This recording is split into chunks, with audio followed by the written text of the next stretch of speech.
Hello everyone. Once again, a little housekeeping note. These videos are being suppressed by TikTok whenever I disagree with the Trump administration, which is often, as you might imagine.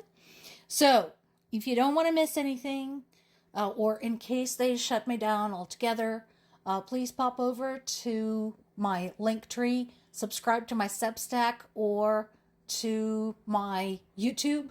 The links are both there. Help support my work so that I could bring these reports to you every day. Now, moving on to the news. So, Ukraine has deployed a group of 200 anti-drone experts to the Middle East, despite, again, what this administration says, much needed. And remember, this is not just about shooting down the drones. It is also about preventive measures, knowing the telemetry, knowing where they're coming from, being able potentially to target the launch sites, being able to tell the drones apart, tell which ones carry explosive, which ones are reconnaissance drones, and so on and so forth. So this is tremendously important and very, very important work there. And the experience that these people have is not theoretical. This is the hard-won, hard-earned experience of people who had to deal with this day in, day out in the war conditions. Also, during his conversation with Sir Keir Starmer, Zelensky warned about potential attacks by criminal networks, terrorist group, and lone attackers as the drone technology advances. He's right, of course. In the early days of war, we had civilians retrofitting their home drones, the kind that people use to film pretty videos, and donating them to the army. So, that is something to be kept in mind. The technology will continue getting smaller and more efficient. The materials will continue getting lighter, less easy to detect.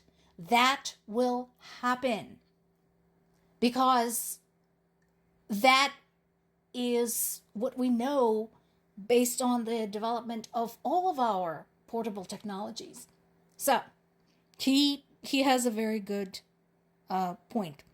And somebody, once again, I respect very highly, Kaya Kallas, spoke out loud what a lot of people are thinking. And that is how this whole mess in the Middle East is to Russia's advantage. From higher energy prices and the Trump administration easing some of the sanctions on the Russian oil, to Ukraine basically diverting some of its valuable resources to help out its allies.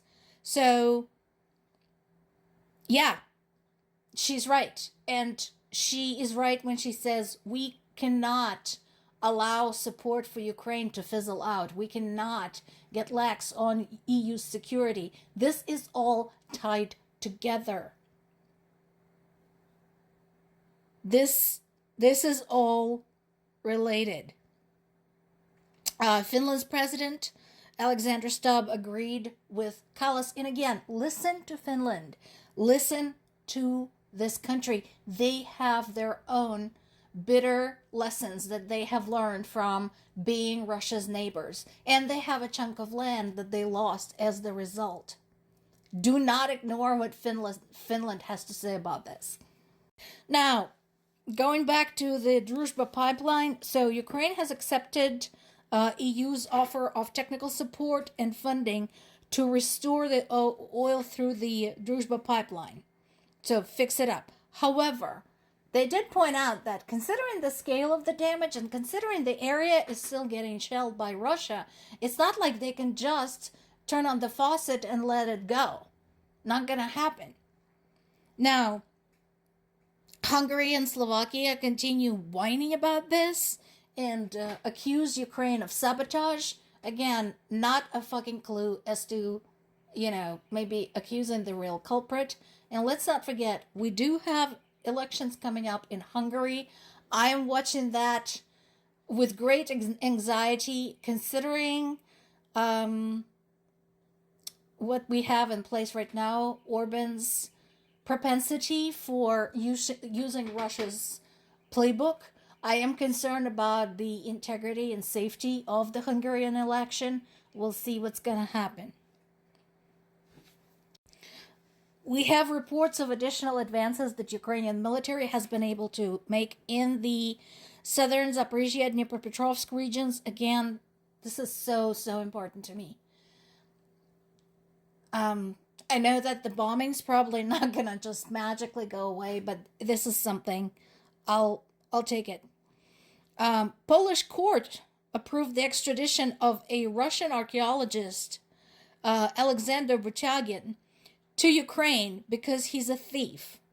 Basically, he was plundering historical artifacts from Crimea. Got arrested in Poland. Thank you, Poland. Appreciate you. Love you. There is an outbreak of cattle diseases right now in Russia. Sorry, not sorry. Most likely this comes through the negligence and cutting corners in taking care of their livestock because their money is tied up elsewhere. And guess where that is? Here's an update on the story I told you about a couple of weeks ago, using the strong synthetic fiber nets to protect both the army and the civilian regions against the drones. So more of that has been going on. This particular story is on NPR website. If you want to hear the whole thing, go have a listen.